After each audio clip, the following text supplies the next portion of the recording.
Well, Donald Trump backed down today. It doesn't happen every day. But because Donald Trump is actually, by far, the most cowardly president we have ever had, who's pretending to be a tough guy, he has backed down in his first presidency and now in this one more than any other president has done it. He backs down within a day of making decisions, pulls them back. Donald Trump backed down today, and no one was surprised. There are people who have to make their living based on knowing when Donald Trump is going to back down. They include the richest people in America and their day-to-day investment practitioners on Wall Street. Wall Street knows that Donald Trump is a pathological liar, which everyone knows. And Wall Street knows that Donald Trump doesn't understand anything about economics. Nothing. Wall Street has been listening to Donald Trump very carefully for years, and they've never once heard Donald Trump accurately describe what a tariff is. The truth of tariffs forced Donald Trump to back down today. Wall Street knows that Donald Trump lies every time he talks about tariffs. Everyone on Wall Street knows that no foreign country has ever paid an American tariff and never will. Wall Street knows the only people who pay Trump tariffs are people in the United States who pay for imported goods, like, say, coffee. Unless you're one of the lucky ones who has tasted the very small batch and very expensive coffee grown in Hawaii, not one drop of coffee you have swallowed in your life came from an American coffee bean. Every ounce of coffee you have swallowed came from another country. According to Donald Trump, the United States of America should be buying nothing from other countries. Tell that to the 211,000 people working in Starbucks just in the United States and the 361,000 people working in Starbucks worldwide. The coffee economy in the United States employs literally millions of people, all based on a product imported from other countries, imported from Africa, imported from South America. And this country could not survive a day without coffee, and we all know it. I could go on and on, listing examples of why international trade is a good and necessary thing. That is a fact that has been known since before the American colonies were settled, but Donald Trump doesn't know it. And so Wall Street knows that their job is to teach their slowest student, Donald Trump, whenever he goes dangerously too far on his illegal Trump tariff crusade.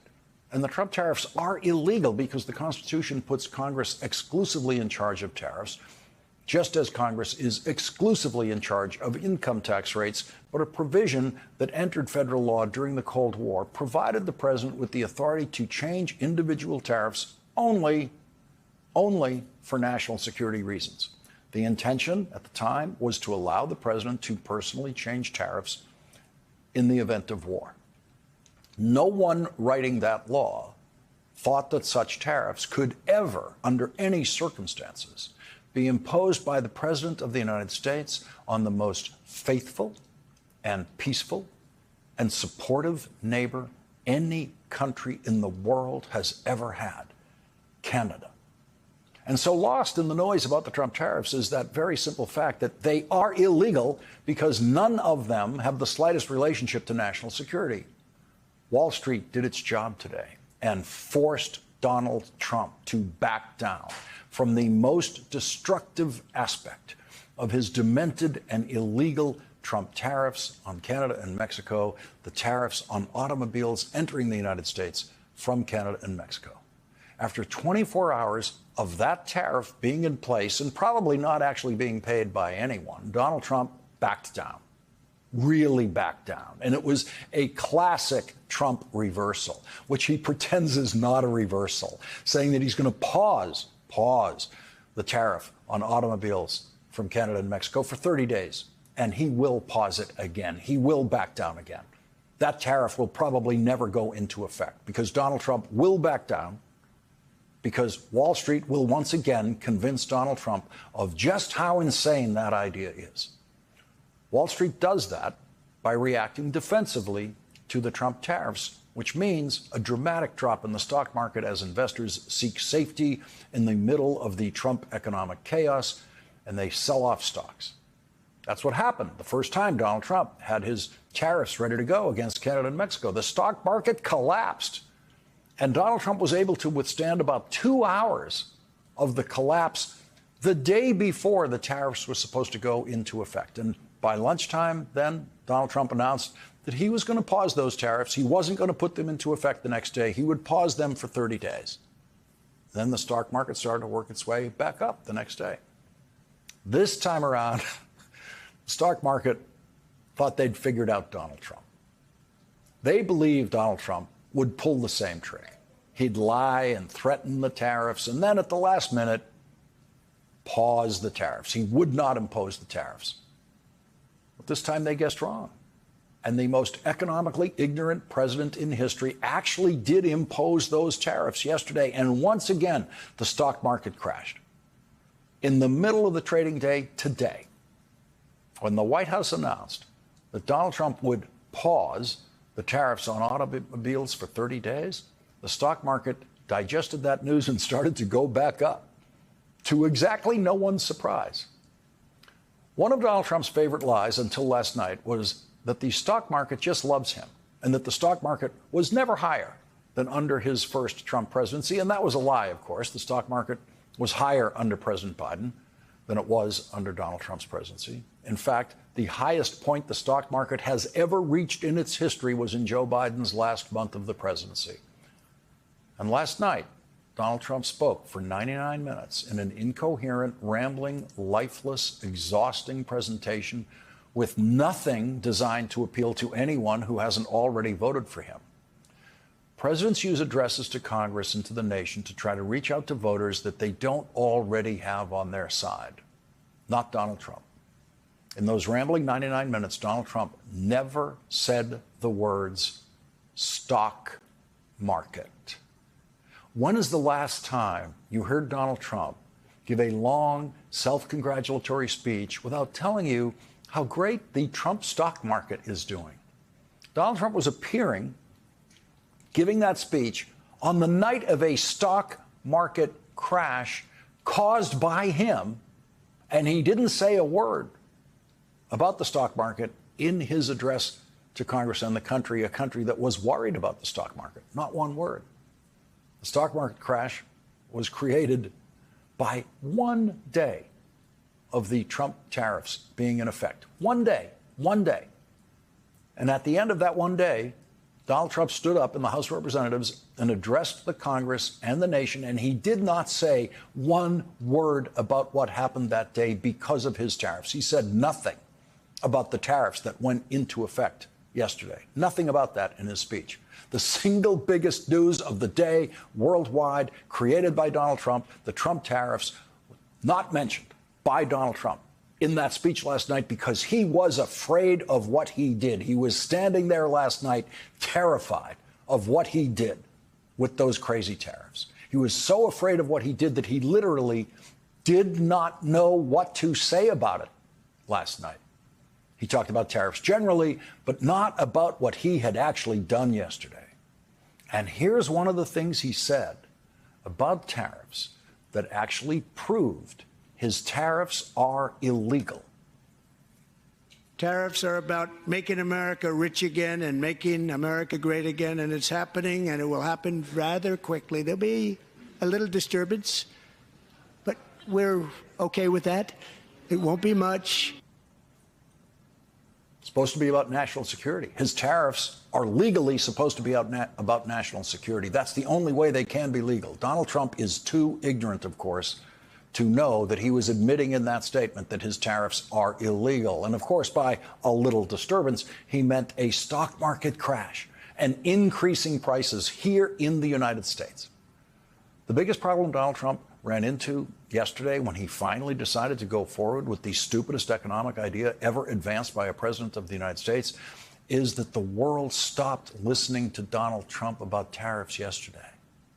And they started listening to someone else who actually knows what he's talking about. The United States launched a trade war against Canada, their closest partner and ally, their closest friend. At the same time, they're talking about working positively with Russia, appeasing Vladimir Putin, a lying, murderous dictator. Make that make sense. Canadians are reasonable, and we are polite, but we will not back down from a fight. Not when our country and the well-being of everyone in it is at stake. That man got Wall Street's attention yesterday, which made them even more worried about what was coming, because clearly the Canadian government has every intention of fighting Donald Trump's illegal tariffs in a way that will be very, very harmful to the economy of the United States. So harmful that the Wall Street Journal actually used the word Great Depression in a predictive headline of what could happen because of Donald Trump's trade war. The last Great Depression in the United States in the 1930s was actually caused by the Smoot-Hawley tariffs, the single stupidest economic idea of the 20th century in the United States, an idea that came from Republicans in Congress and that a Republican president went along with but did not actually champion to the extent that Donald Trump champions his own illegal tariffs. The problem for Donald Trump yesterday is that he empowered Justin Trudeau to speak directly to the American people as someone who not just knows what he's talking about, but sounds much more convincing than the blustering, lying President of the United States. I want to speak first directly to the American people. We don't want this. We want to work with you as a friend and ally. And we don't want to see you hurt either. But your government has chosen to do this to you.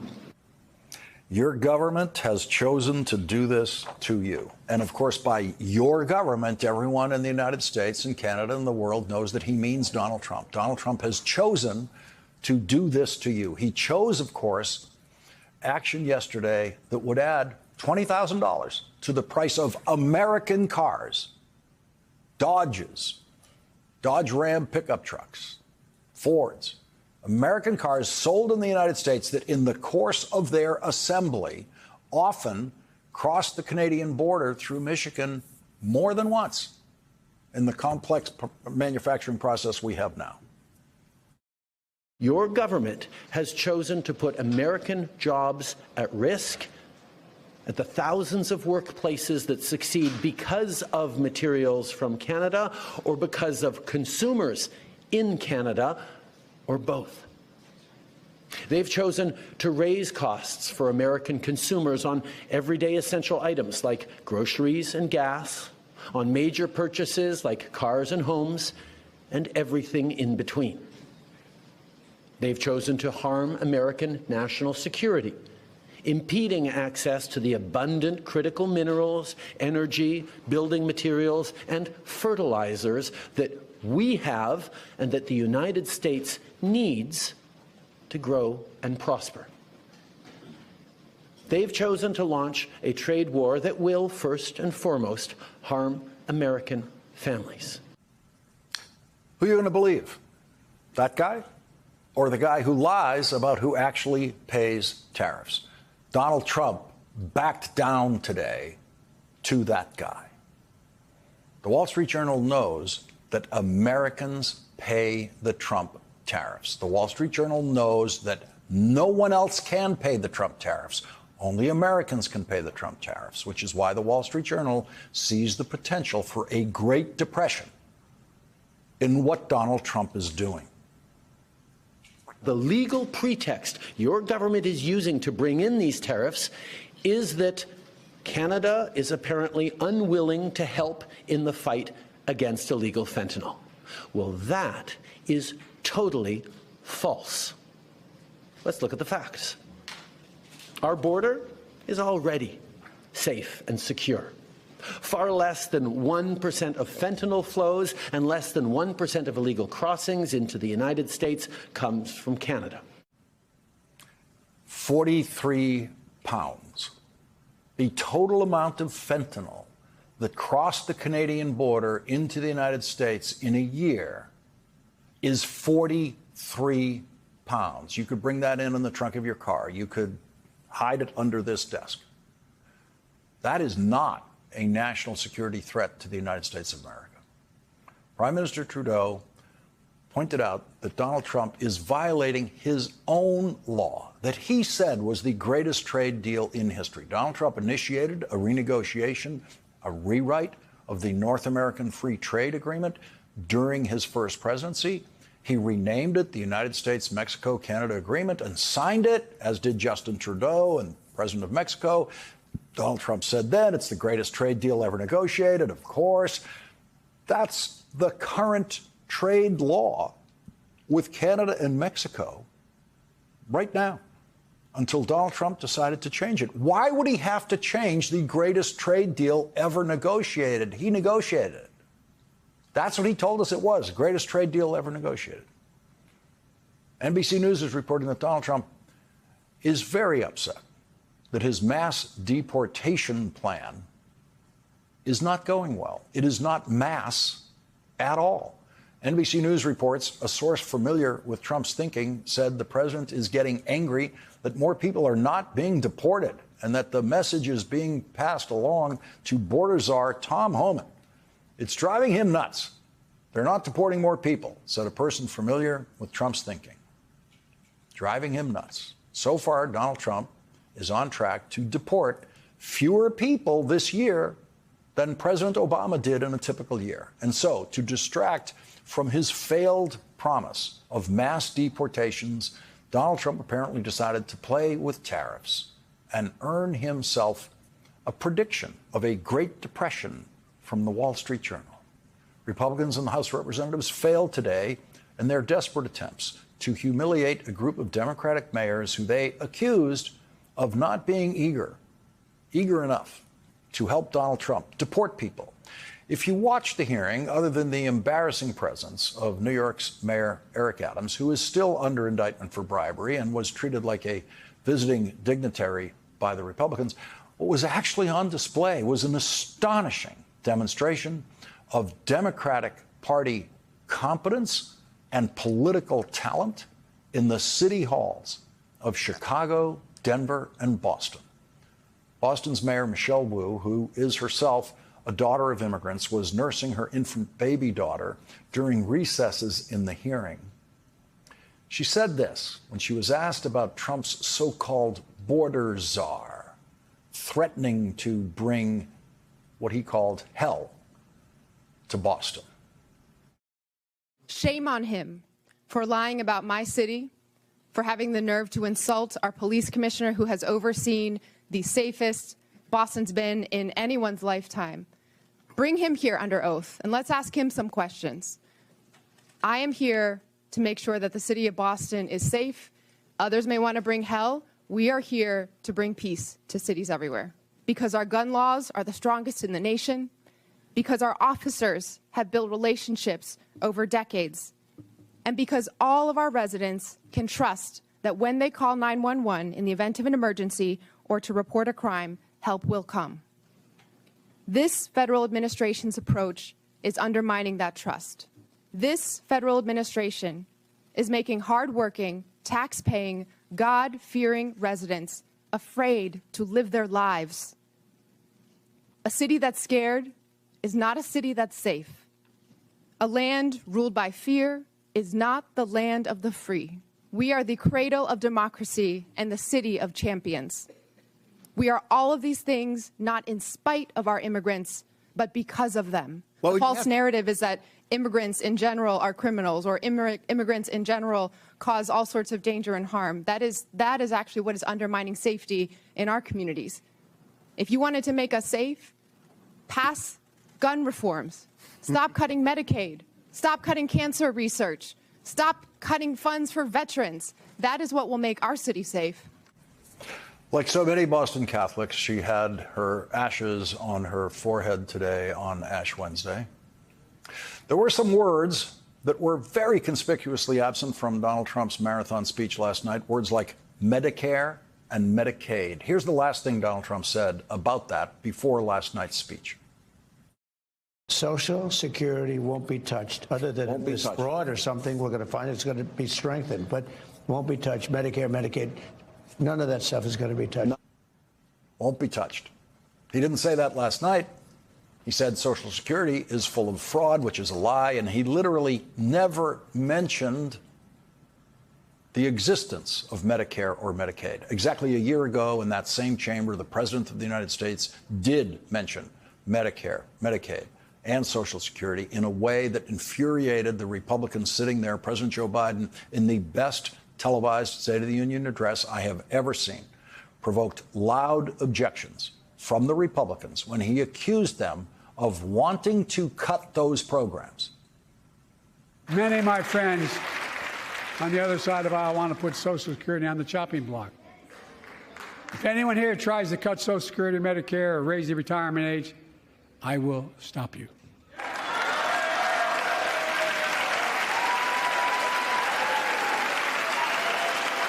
The working people who built this country pay more into Social Security than millionaires and billionaires do.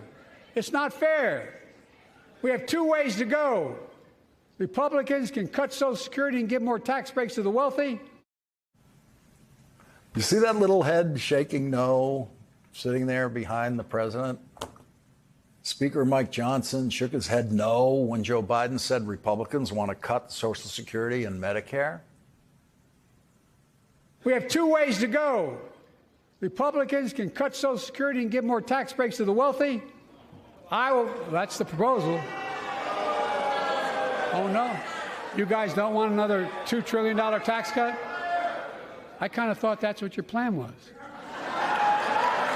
Well, that's good to hear. You're not going to cut another $2 trillion for the super wealthy. That's good to hear. I'll protect and strengthen Social Security and make the wealthy pay their fair share.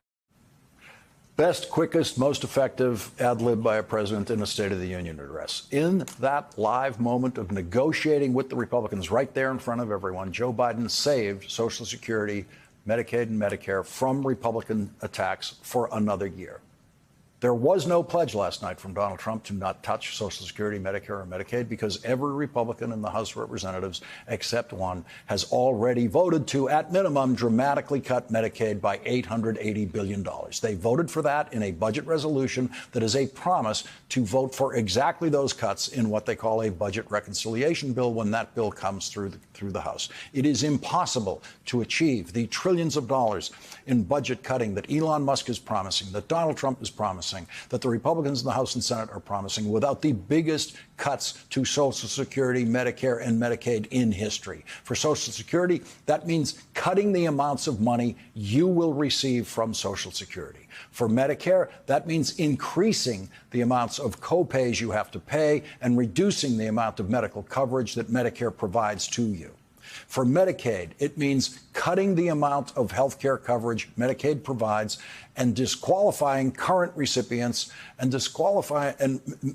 from continuing to receive Medicaid, which will mean throwing people out of nursing homes and shutting down most nursing homes in America because Medicaid is the primary payer for nursing homes in the United States of America. So, even if your family is actually paying the full price for your grandfather to be in a nursing home, that nursing home could be closed down when the Republicans cut $880 billion from Medicaid because most of the residents of that nursing home will get kicked out.